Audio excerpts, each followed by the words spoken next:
The Battle of Mont Sorrel was a local operation in World War I by 3 divisions of the British Second Army and 3 divisions of the German Fourth Army in the Ypres Salient, near Ypres, Belgium, from 2 to 14 June 1916, in an effort to pull British resources from the observed build-up in the Somme. The 13th Corps and the 117th Infantry Division attacked an arc of high ground positions, defended by the Canadian Corps. The German forces initially captured the heights at Mount Sorrel and Tor before entrenching on the far slope of the ridge. Following a number of attacks and counterattacks, 2 divisions of the Canadian Corps, supported by the 20th Light Division and 2nd Army siege and howitzer battery groups, recaptured the majority of the former positions. Background: located in the Ypres Salient, 3 kilometers east of Ypres, Belgium, the Battle of Mont Sorrel took place along a ridge between Hooge and Zwartleen. The crest line of Mount Sorrel, nearby Tor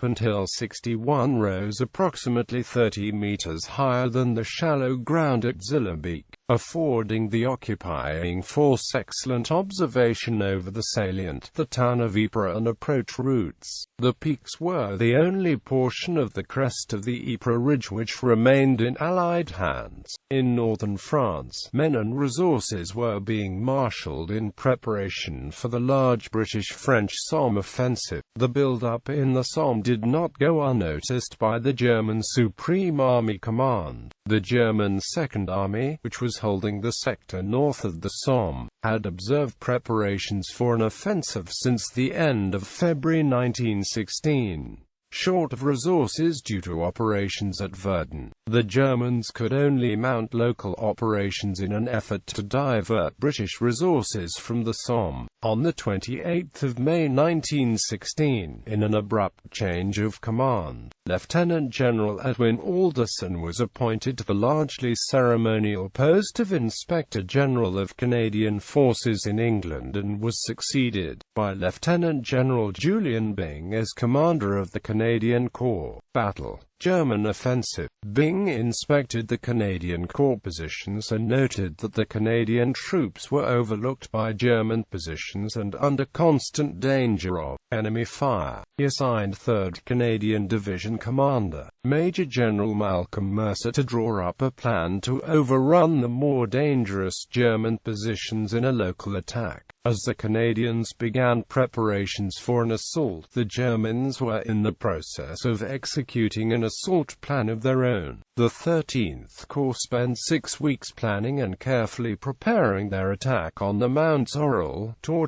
and Hill 61 peaks. Their objective was to take control of the observation positions east of Ypres and keep as many British units as possible pinned down in the area, to avoid them transferring to the Somme front and assisting with the observed build-up in that area. The Germans constructed practice trenches resembling the Canadian positions near Tor to rehearse the assault well behind their own lines. In mid-May, aerial reconnaissance near Mont Sorrel indicated that German forces were preparing an attack. Royal Flying Corps observers had noted the existence of works curiously resembling the Canadian positions, well behind the German lines. The Germans were also observed digging new sap trenches, which implied that an assault was intended. The Canadian Corps had just begun developing plans to overrun the more dangerous German positions,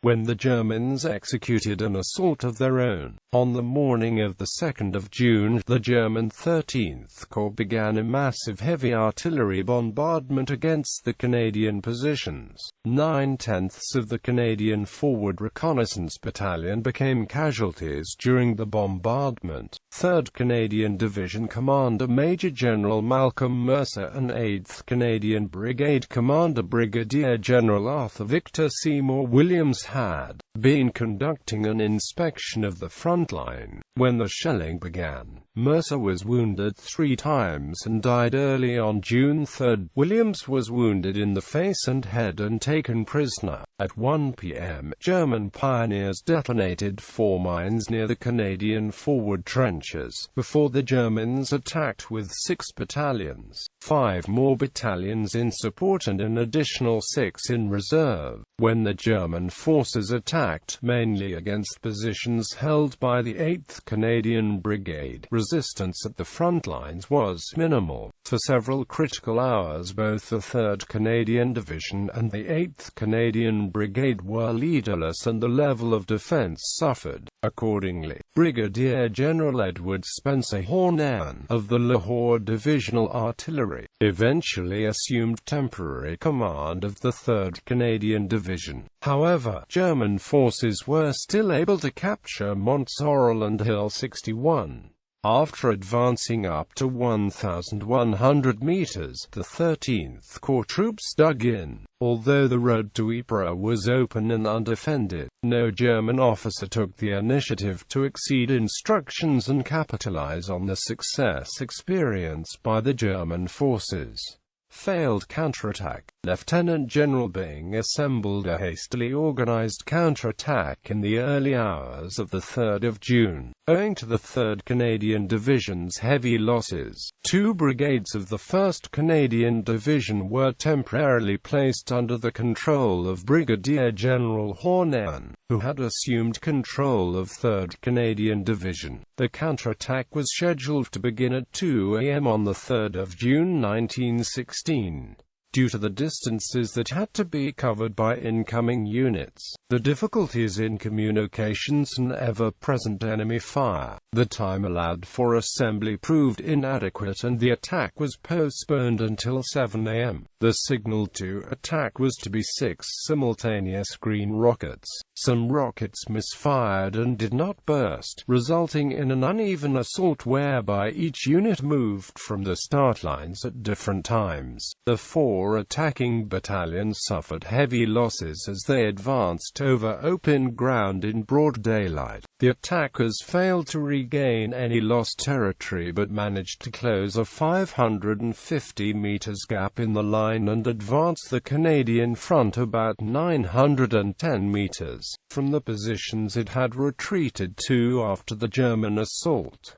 British reinforcements and second German attack. British Expeditionary Force Commander General Douglas Haig and 2nd Army Commander General Herbert Plumer both believed it necessary to expel the Germans from the captured positions. In view of the preparations for the Somme offensive, Haig did not wish to divert more forces than were necessary. Support was limited to a number of additional artillery units and an infantry brigade from the 20th Light Division. It was suggested that the next counterattack be carried out with the infantry available, with a particularly large emphasis placed on artillery. The additional artillery units immediately went to work hampering German consolidation by shelling the front and support lines and seeking out hostile batteries. The Germans sprung a surprise on the Canadians by exploding 4 large mines under trenches of the 2nd Canadian Division, covering the spur at the eastern outskirts of the ruins of Hooge, and a company of the Canadian 28th Battalion was wiped out in the explosions. The Canadians managed to hold their position and prevent the Germans from reaching the support line, but Byng ultimately decided to leave the Hooge trenches in German hands and to concentrate on regaining Mount Sorrel and Tor top.